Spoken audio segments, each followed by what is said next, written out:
star left, SPT really did fill in that role of best team in China very quickly. As we see BTG, though, getting the first map choice, and they're taking us to Sky Temple. All right, interesting to see, by the way, that SPT banned out Towers of Doom. That was the map where they got absolutely dominated by CE yesterday. So they're already making sure that Beyond the Game was not able to rinse and repeat what CE was doing yesterday. So no sneaky Medivh plays in Towers of Doom this time around. However, we could still see Medivh on any other map, almost any other map right now, because the hero is so friggin' good. That's true. He is so freaking good is the best term, but we're not seeing him on this one as he gets banned out. First ban by SPT. They have learned from their previous problems. They learn. They learn. All right, Hanzo getting locked in here, most likely for Molly. We also sometimes see Melody C in that hero, as I need to reposition my keyboard because I did spill some water onto my desk during the break. Oh no. Went all over the place. That is unfortunate. Well, while you're cleaning that up, what do you think of the Jada being picked up so early here by BTG? I don't know, man. To be honest, I think they just probably wanted to secure it before SPT could even get the chance to ban it. And I think if you pick Jaina early, like here's what I think Beyond the Game is trying to do, right? I think they want to go for a Zeratul and then maybe go for the VP Jaina combo. And I think if you pick a Jaina early on, your draft looks a little bit more, how should I say, neutral. Whereas if you pick a Zeratul early on, it's quite easy to guess which ally you may want to go for. Okay, that's fair enough. I can understand that. As we do see the Jaina, you can see 46% win rate. She has definitely dropped from the 86% that she had last phase. Oh, yeah. Also being picked a little bit less. Ooh, here goes a Nubarak. Of course, they are trying to maybe counter the ability damage from the Jaina with a little bit of inbuilt magic resistance. Although, Jaina is actually one of the more threatening mages, even for a Beetle, even for an Nubarak, because of the sheer numbers, right? Although you're going to be able to reflect and deflect, I should say, much of the damage, it's still going to be a serious threat regardless. So interesting choice though, but still I like it overall. I think it's a good choice. BTG, what are we going to see as their next ban? What do they need to remove? Any extra follow-up to the burst? As I think you mentioned the Genji just now. Genji could be good. I was thinking of Zeratul maybe for Beyond the Game, but I don't think they want to ban it themselves. I think that could be something SPT would like to do. For SPT, what should they not get? I think they drafted as neutral and just general standard what you could possibly... so they don't want to go to Zeratul. Okay, so I was wrong all the way. I'll take that. Shame, shame, shame on me. So we just have a Jada without the setup for it now. It's just they value it highly for the moment, or they have something planned that is worth hiding. I mean, SPT admittedly, they did play a lot of Zeratul lately, especially with Soap we're starting to feel very comfortable on this hero and doing surprisingly well. I never thought he was able to play these mechanically challenging heroes that well, but he certainly did prove me wrong. Now, the variant ban I don't think makes a lot of sense. Beyond the Game could maybe go for it, but what do you really need to fear? Like, sure, Hanzo has too long of a range. He doesn't have to worry about it. Nubarak doesn't really have to worry about it. So, variant is good, but is it ban-worthy? I don't think so. Well, we're seeing a Cassia being hovered as a ban instead. The Genji makes a little bit more sense to me. Cassia, we have made our opinions on Cassia very clear. And right now, the only thing it would really counter is Hanzo. Junkrat or Genji, I would have been completely fine with as the bans there. Yeah, Junkrat, of course, could provide a little bit of extra burst damage next to the Jaina. You all of a sudden have frosty spells and ripping tires, and that could certainly prove to be quite the pain for heroes, especially like the Stukov. I think Stukov in general, when you have that hero on your side, there's hardly any other hero that he fears as much as the Junkrat. True, the lurking arm, could prevent the Riptide from blowing off. But most of the time, teams have become so good at just flanking people with Riptires or hitting from unexpected angles that it's no longer guaranteed that Stukov will be able to do that. And then there's so much knockback, so much interrupt for the lurking arm. And Of course, Stukov as a whole being a squishy target. So I like that ban. I think it's good. So BTG, what are we going to see? They still need some kind of tank with Diablo still open. They could try that as a opener there. Of course, we have the Ring of Frost APOC combo, can be pretty effective. They're just sticking with lots of slows, Arthas and Greymane. And if they didn't already have 2 assassins, I would say these amount of slows leading to Lunara. But Executioner can already work in the exact same way, so Greymane makes a lot of sense. That is an interesting one. Normally, Arthas is being picked as a response to heavy aggression, to heavy melee compositions here, but in my opinion, SPT actually picked quite the opposite, right? Hanzo is extremely long range. Nubrek doesn't really lead towards a melee-centric comp either. He normally is a very neutral warrior to pick these days. And then Stukov, you have him there as well to prevent Arthas even from escaping the Lurking Arm, because Arthas doesn't have any gap closers, right? He doesn't have any funky dashes or teleports to get out of harm's way before the Lurking Arm hits you. So once he is caught in the silence, he's gonna struggle quite a bit. So this is an interesting pick. This Arthas very much leads me to believe BTG want to pick Abathur as their last pick.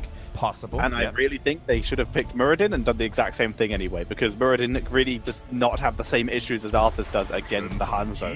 But we're going to see Tyrael for SPT and a Falstad, adding in some glow potential and lowering the value of a potential Abathur pick, because it's much easier to now catch the Abathur if he attempts to body soak. Oh yeah, that's for sure. Abathur is definitely susceptible to those global heroes like Deak, Dehaka, or Falstad. Even an ETC with Stage Dive can oftentimes find a slug in the bush. Now, Arthas, I think you're onto something though. I think Arthas is probably one of the warriors that benefits most from an Abathur hat. Muradin does so too. Or are they going to play it a little more safely here? Maybe going for a Blaze, a Sonya. Dehaka as well, giving themselves their own counter global. This is actually what I'm leaning towards now that we have that Falstad on the board. I will lean towards the Dehaka personally. Why not? Counter the global with a global, especially when the global still makes sense in your draft. Why not go for it? It's Sky Temple after all, right, Tetris? So one of the more open, spacious maps. Okay, sure. Oh, okay. That is the one draft, with the exception maybe of Jaina. But that speaks the one, just that we have beyond the game. So Arthas taken away early so that you won't have to face him as a counter. And then you open up the map quite handsomely with Illidan, who then can take the hunt as a pseudo-global. So Illidansky making it onto Sky Temple. I couldn't be more excited. I think this could work. I think I hate it, okay, but I don't know why. So therefore, I'm going to say it could work. But for some reason, my brain is telling me this is wrong, it won't work. I think it's because I'm concerned about the Jaina, but they have a Greymane as well. They have the damage. The only weak link here is Arthas and Malfurion. Like Malfurion being able to keep up in terms of healing through burst damage of Hanzo and Hanzo and the Falstad, and Malfurion being incredibly vulnerable to Stukov to Anub'arak and Tyrael without a second tank here. The thing is, it's okay. I think beyond the game, like even if they wanted to play the macro route, even if they wanted to play the way that they form a strong 4-man unit and then Illidan reigns supreme in the solo lane, maybe even taking down structures while the temples are up. So I think they've got an exceptionally strong 4-man with Jaina, with the Greymane, and the Arthas in the mouth. But is it going to be enough against SPT? We will find out with Molly on that. Hanzo Melody sees playing false at this time around. Misaka on the main tank. Nuparak Soap on the offlaner, on Tyrael, and ZZH on Stukov once more. And on the right, it's BTG with 619 on Arthas, LLK on Illidan, Druid on Malfurion, Dancing on Greymane, and Lai is playing on that Jaina. Now, I do like the way that Beyond the Game distributed the heroes according to their players. So I think LLK has easily been one of the more reliable assassin players in the roster of Beyond the Game, especially from a mechanical point of view, which is something he's definitely going to have to need to use when playing the Illidan. So I'm glad that, for example, Lai didn't go on the Illidan, right? Because Lai still seems to me like he's the new guy, right? It's his first HGC season. To him, already filling the shoes of Illidan would maybe be a little bit of a burden he might not be able to handle. So LLK, on the other hand, a much more safer, a much more reliable player. And Dancing on the Greymane, of course, we don't have to talk about Dancing. He's performing quite insanely well as of late. Yeah, he is the Micro Master, and LLK with that invisible horse, setting himself up to soak against Tyrael. This is a pretty decent lane for him, honestly. Tyrael's not going to be able to outlane Illidan very well at all. All right, ladies and gentlemen, so we are going to see the Illidan story unfold.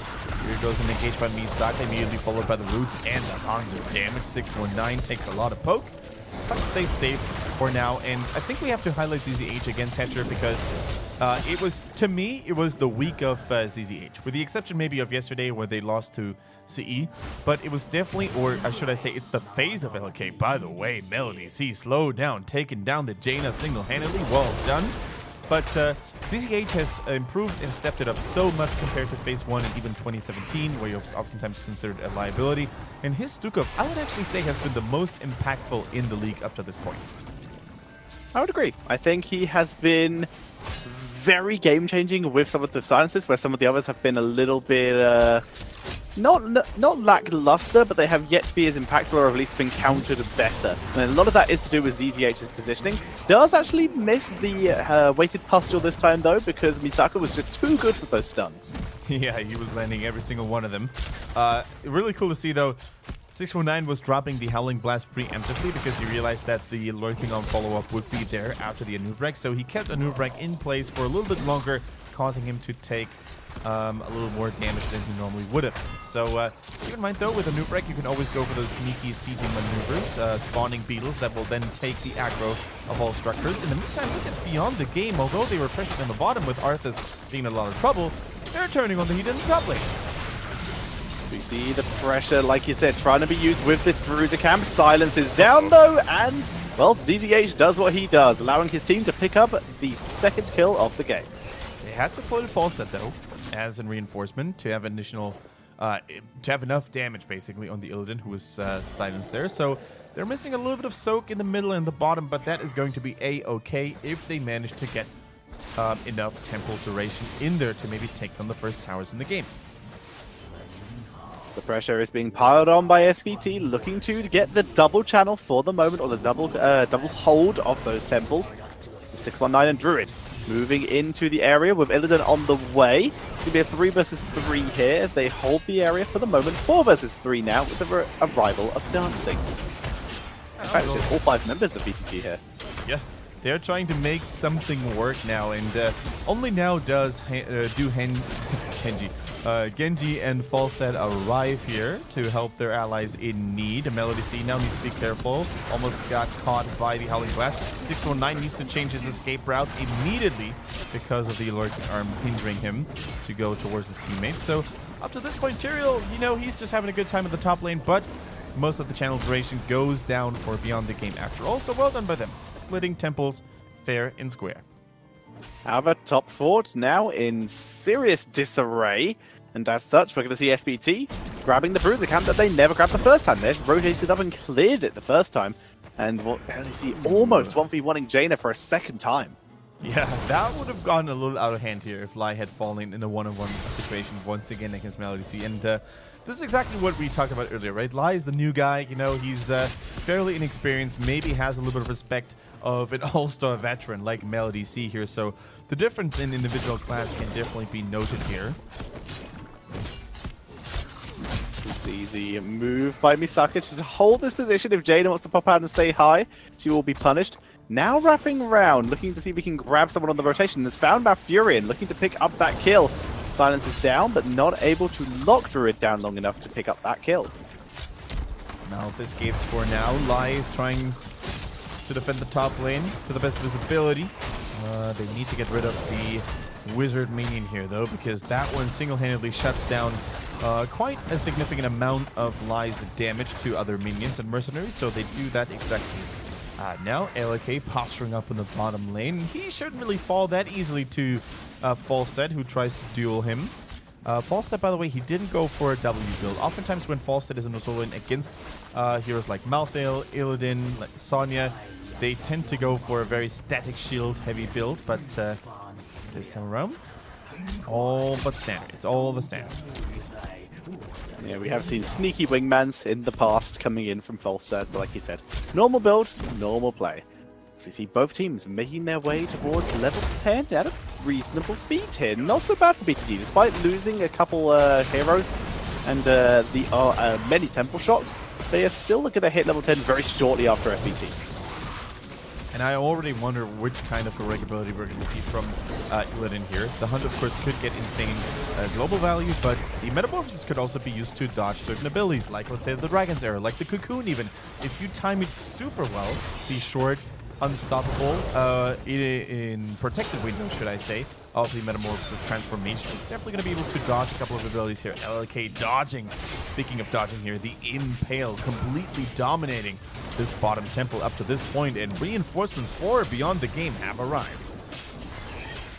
They're looking to control the temple, with, of course, Illidan being the one to hold the objective as he can just regen constantly with lifesteal. But in comes the Cocoon onto Arthas, allowing him to dive straight past is the issue of a single tank. As we see the immediate blow up on Greymane, Gust and everyone else, massive shove on Illidan, and they have successfully got a kill, and almost successfully disengaged if it wasn't for 619. Arthas wading through with the Water Elemental for the slow, but 4 versus 5, BTG, too risky for them to take this, and now they're getting turned on. The silence is good. LLK completely zoned, but friend or foe gets him back to his allies.